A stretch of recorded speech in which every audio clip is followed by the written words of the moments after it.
പോഷകാഹാരക്കുറവ് മൂലം ഗാസയിൽ 11 പേർ കൂടി മരിച്ചെന്ന് റിപ്പോർട്ടുകൾ.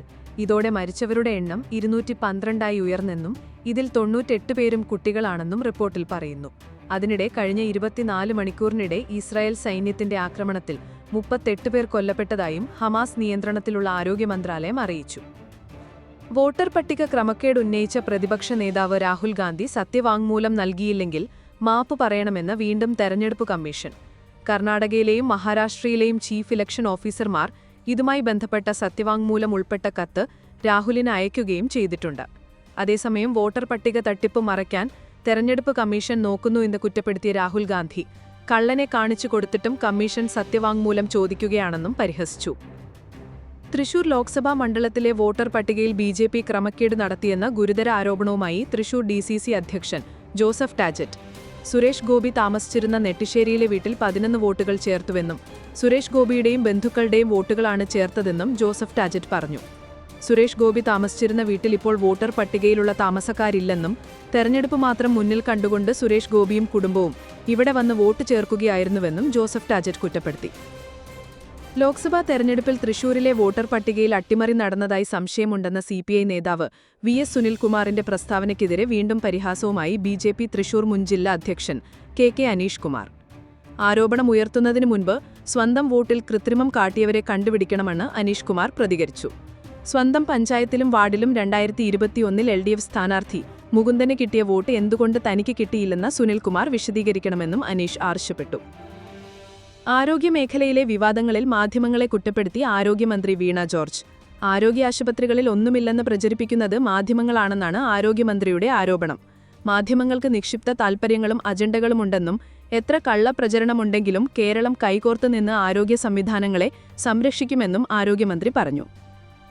മുസ്ലിം ലീഗ് അവരുടെ രാജ്യം സൃഷ്ടിക്കാനും അതുവഴി എല്ലാവരിലേക്കും ശരീഅത്ത് നിയമം കൊണ്ടുവരാനുമാണ് ശ്രമിക്കുന്നതെന്നും SNDP യോഗം ജനറൽ സെക്രട്ടറി വെള്ളാപ്പള്ളി നടേശൻ.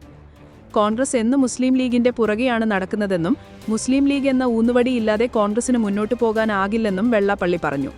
എന്നും വോട്ട് ബാങ്ക് കാട്ടി ഭരിക്കുന്ന സർക്കാരുകളെ ഭീഷണിപ്പെടുത്തുന്ന നടപടിയാണ് മുസ്ലിം വിഭാഗം സ്വീകരിക്കുന്നതെന്നും അദ്ദേഹം കുറ്റപ്പെടുത്തി. വയനാട് ദുരന്തത്തിലെ ലീഗിന്റെ മുണ്ടക്കൈ ചൂരൽമല പുനരധിവാസ പദ്ധതിയിലെ ഭൂമി വിവാദം കനക്കുന്നു. പുനരധിവാസ പദ്ധതിക്കായി തോട്ടം ഭൂമി തരം മാറ്റിയതിന് ഇതിൽ കേസെടുക്കുന്നതിൽ സോണൽ ലാൻഡ് ബോർഡ് അഭിപ്രായം തേടി. സംസ്ഥാന ലാൻഡ് ബോർഡിന്റെ നിലപാടാണ് സോണൽ ലാൻഡ് ബോർഡ് തേടിയത്. ഭൂമി വിറ്റവരെയും വാങ്ങിയ ലീഗ് നേതൃത്വത്തിനെയും ഉൾപ്പെടെ കേസിൽ കക്ഷി ചേർക്കുന്നതിൽ സംസ്ഥാന ലാൻഡ് ബോർഡിന്റെ നിലപാട് നിർണായകമാകും. അർജന്റീന ഫുട്ബോൾ ടീമിന്റെ കേരള സന്ദർശനവുമായി ബന്ധപ്പെട്ട് കായികമന്ത്രി വി. അബ്ദുൾ റഹ്മാനെ പരിഹസിച്ച് രമേശ് ചെന്നിത്തല.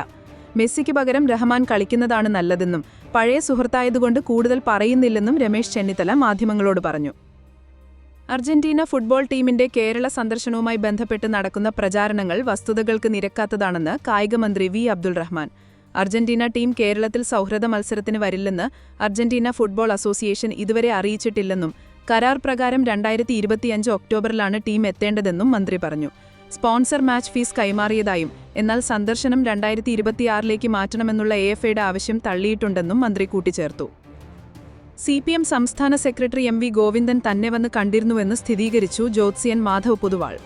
MV ഗോവിന്ദനുമായി വർഷങ്ങളായുള്ള ബന്ധമാണെന്നും അസുഖം വിവരം അറിഞ്ഞാണ് കുടുംബസമേതം എത്തിയതെന്നും മാധവ് പൊതുവാൾ വ്യക്തമാക്കി. ജ്യോത്സ്യനെ കണ്ടുവെന്ന വിവാദങ്ങൾക്കിടെയാണ് ജ്യോത്സ്യന്റെ പ്രതികരണം. KSRTCയുടെ പഴയ ബസ്സുകളുടെയും ബസ് സ്റ്റാൻഡുകളുടെയും ചിത്രങ്ങൾ കൈവശമുള്ളവർ അറിയിക്കണമെന്ന അഭ്യർത്ഥനയുമായി ഗതാഗത മന്ത്രി KB ഗണേഷ് കുമാർ. KSRTCയുടെ ചരിത്രം ശേഖരിക്കുന്ന എക്സിബിഷനും മ്യൂസിയം ഒരുക്കാൻ ആഗ്രഹിക്കുന്നുവെന്ന് മന്ത്രി അറിയിച്ചു. ആരും ഒറിജിനൽ ഫോട്ടോ നൽകണ്ട, പകർപ്പെടുക്കാൻ സഹായിക്കണമെന്നാണ് മന്ത്രി അറിയിച്ചത്. നിർമ്മാതാവ് സാൻഡ്ര തോമസ് മമ്മൂട്ടി ഇടപെട്ടത് നാമനിർദ്ദേശ പത്രിക വിവാദവുമായി ബന്ധപ്പെട്ടല്ലെന്നും സ്ത്രീത്വത്തെ അപമാനിച്ചതുമായി ബന്ധപ്പെട്ട തന്റെ പരാതിയുമായി എല്ലാം സാൻഡ്രയുടെ ഇഷ്ടം പോലെ ചെയ്യുമെന്ന് പറഞ്ഞ് ഫോൺ സംഭാഷണം അവസാനിപ്പിക്കുകയുമായിരുന്നുവെന്നും മമ്മൂട്ടിയുടെ ഇടപെടലിൽ എനിക്കൊരു പരാതിയുമില്ലെന്നും സാൻഡ്ര തോമസ് പറഞ്ഞു. നടി ശ്വേത മേനോനെതിരായ കേസിൽ പ്രതികരിച്ച മന്ത്രി KB ഗണേഷ് കുമാർ. ശ്വേതയ്ക്കെതിരായ കേസ് പത്രത്തിൽ പേരുവരാനുള്ള നീക്കമെന്ന് ഗണേഷ് കുമാർ പ്രതികരിച്ചു. അഭിനയിച്ച സിനിമകളെ പേരിൽ കേസെടുക്കുന്നത് ശരിയല്ലെന്നും അമ്മ സ്ത്രീകൾക്കെതിരായ സംഘടനയാണെന്ന ധാരണ മാറാൻ സ്ത്രീകൾ അധികാരത്തിലെത്തേണ്ടതുണ്ടെന്നും മന്ത്രി വാർത്താസമ്മേളനത്തിൽ പറഞ്ഞു. ശ്വേത മേനോന് പിന്തുണ പ്രഖ്യാപിച്ച് നടൻ റഹ്മാൻ. ഇപ്പോൾ നടക്കുന്നതെല്ലാം അസംബന്ധമാണെന്നും ഇതുകൊണ്ട് ലക്ഷ്യമിടുന്നത് ശ്വേത മേനോൻ താരസംഘടനയായ അമ്മയുടെ പ്രസിഡന്റാകുന്നത് തടയുകയാണെന്നും റഹ്മാൻ പറഞ്ഞു. ഫേസ്ബുക്ക് പോസ്റ്റിലൂടെ റഹ്മാൻ ശ്വേതയ്ക്ക് തുറന്ന പിന്തുണ പ്രഖ്യാപിച്ചു. RSS നേതാവ് സി സദാനന്ദൻ വധംശ്രമ കേസിൽ ജയിലിൽ കഴിയുന്ന CPM-കാരെ കണ്ട് CPM നേതാവ് P. ജയരാജൻ. അവർക്ക് എല്ലാവിധ ആശംസകളും അറിയിച്ചെന്ന മാധ്യമങ്ങളോട് പ്രതികരിച്ച ജയരാജൻ, അസുഖമുള്ളവർക്ക് വേണ്ട ചികിത്സ ഒരുക്കിയിട്ടുണ്ടെന്നും ഇനി വീടുകളിൽ പോയി അവരുടെ കുടുംബങ്ങളെ കാണുമെന്നും ജയരാജൻ കൂട്ടിച്ചേർത്തു. കോഴിക്കോട് വയോധികരായ സഹോദരിമാരുടെ മരണം കൊലപാതകമാണെന്ന് സ്ഥിരീകരിച്ചു പോലീസ്. സഹോദരിമാരെ കഴുത്ത് ഞെരിച്ചാണ് കൊലപ്പെട്ടതെന്ന് പോസ്റ്റ്മോർട്ടം പ്രാഥമിക റിപ്പോർട്ട്. കരിക്കാംകുളത്ത് വാടകയ്ക്ക് താമസിച്ചു വരികയായിരുന്ന 72-കാരി ശ്രീജയും 68 വയസ്സുള്ള പുഷ്പലലിതയുമാണ് മരിച്ചത്. കൂടെ താമസിച്ചിരുന്ന സഹോദരൻ പ്രമോദിനെ കണ്ടെത്താനായില്ല. പാലക്കാട് ചിറ്റൂർ പുഴയിൽ കുളിക്കാനിറങ്ങി ഒഴുക്കിൽപ്പെട്ട 2 പേരും മരിച്ചു. രാമേശ്വരം സ്വദേശി ശ്രീഗൗതവും അരുൺകുമാറും മരിച്ചു. ഏറെ നേരം നടത്തിയ തിരച്ചിലിനൊടുവിൽ ചെക്ക് ഡാമിന്റെ ഓവുചാലിലാണ് അരുൺകുമാറിന്റെ മൃതദേഹം കണ്ടെത്തിയത്. പാലക്കാട് ചിറ്റൂർ പുഴയിൽ കുളിക്കാനിറങ്ങിയ 10-അംഗ വിദ്യാർത്ഥി സംഘത്തിലെ കോയമ്പത്തൂർ സ്വദേശികളായ യുവാക്കളാണ് അപകടത്തിൽപ്പെട്ടത്.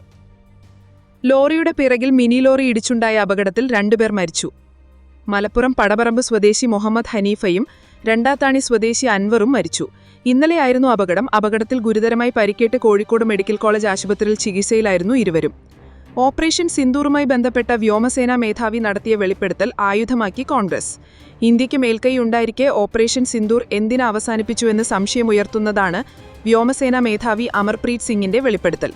ആരുടെ സമ്മർദ്ദം കാരണമാണ് പ്രധാനമന്ത്രി നരേന്ദ്രമോദി ഓപ്പറേഷൻ സിന്ദൂർ നിർത്തിവെച്ചതെന്ന് കോൺഗ്രസ് നേതാവ് ജയറാം രമേശ് ചോദിച്ചു. ഓപ്പറേഷൻ സിന്ദൂറിൽ പാകിസ്ഥാന്റെ 6 വിമാനങ്ങൾ തകർത്തെന്ന വ്യോമസേനാ മേധാവിയുടെ വെളിപ്പെടുത്തൽ നിഷേധിച്ച് പാകിസ്ഥാൻ പ്രതിരോധ മന്ത്രി ഖ്വാജ ആസിഫ്. പാകിസ്ഥാന്റെ ഒരു വിമാനം പോലും ഇന്ത്യൻ സേനകൾ തകർത്തിട്ടില്ലെന്നും കഴിഞ്ഞ 3 മാസമായി ഇത്തരം അവകാശങ്ങളൊന്നും ആരും ഉയർത്തിയിട്ടില്ലെന്നും ഇത് സംബന്ധിച്ച വിവരങ്ങളെല്ലാം അന്താരാഷ്ട്ര മാധ്യമങ്ങളോട് നേരത്തെ പങ്കുവച്ചതാണെന്നും പാക് മന്ത്രി പറഞ്ഞു. പ്രധാനമന്ത്രി നരേന്ദ്രമോദി ഇന്ന് കർണാടക സന്ദർശിക്കും. രാവിലെ 11 മണിക്കോടെ ബംഗളൂരിലെ KSR റെയിൽവേ സ്റ്റേഷനിൽ വെച്ച് 3 വന്ദേ ഭാരത് എക്സ്പ്രസ് ട്രെയിനുകൾ അദ്ദേഹം ഫ്ളാഗ് ഓഫ് ചെയ്യും. വന്ദേ ഭാരത് എക്സ്പ്രസ് ട്രെയിനുകളുടെ ഉദ്ഘാടനത്തിന് ശേഷം ബംഗളൂരു മെട്രോയുടെ യെല്ലോ ലൈൻ ഫ്ളാഗ് ഓഫ് ചെയ്യുകയും RV റോഡ് മുതൽ ഇലക്ട്രോണിക് സിറ്റി മെട്രോ സ്റ്റേഷൻ വരെ പ്രധാനമന്ത്രി മോദി മെട്രോയിൽ യാത്ര ചെയ്യുകയും ചെയ്യും.